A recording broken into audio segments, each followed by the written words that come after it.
He worked 2 jobs, but when the meat cutter put on his Papa John's delivery shirt to deliver a pizza to his 5-year-old daughter at Park Hill, he got shot to death before he could get to the gun his family tells me he was carrying for protection. He had just posted, "If it ain't one thing, it's another. Devil try to slow me down."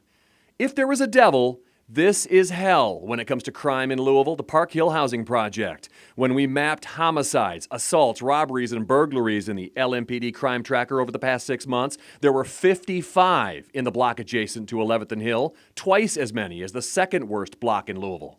So what do we do about it? We cover peace walks and press conferences where people voice opinions about what they think is triggering the violence. And while some print up shirts like this that say, "Put down the guns," I picked up a camera and embedded myself in this neighborhood, kind of a hidden camera block watch, to record what's really going on. Every morning starting before 9, 11th and Hill becomes a drive-through drug lane. People waiting, cash in hand, directed to the dealers, who often come out to cars, removing what appears to be tightly wrapped white rocks out of a baggie. Baggies everywhere, unwrapping, wrapping back up. Every hour of every day I'm watching young men count inventory and disperse to the dealers who fan out and make hand-to-hand transactions. Some store the stuff in kids' backpacks, make transactions, then roll it all up.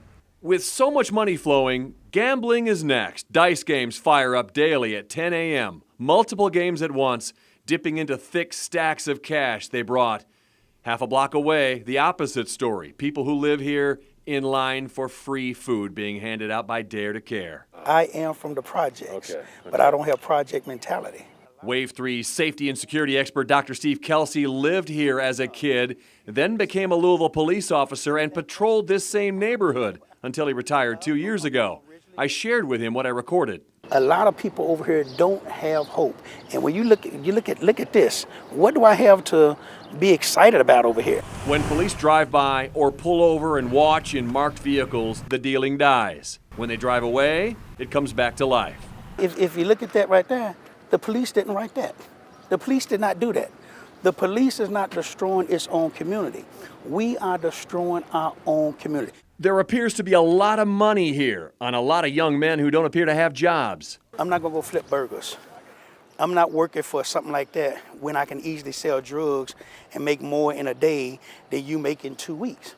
And that's the mindset. He says throwing money at the problem or tearing down housing projects doesn't help as much as reinstalling values here. If I'm selling drugs, you got to find out the root reason. Why am I selling drugs? Remove the root cause and you won't have the branches of me selling drugs. And what keeps happening, we keep arresting folk based off of the branches. And then once they get out of jail, they get adjudicated, go to diversion, where they go back to? The same root cause. Who is hurt in all this, besides the guy trying to deliver a pizza to his daughter?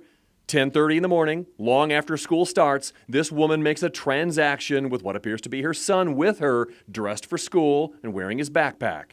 Then she disappears in the apartment of the most active drug dealer, leaving the boy on the steps outside, head in his hands.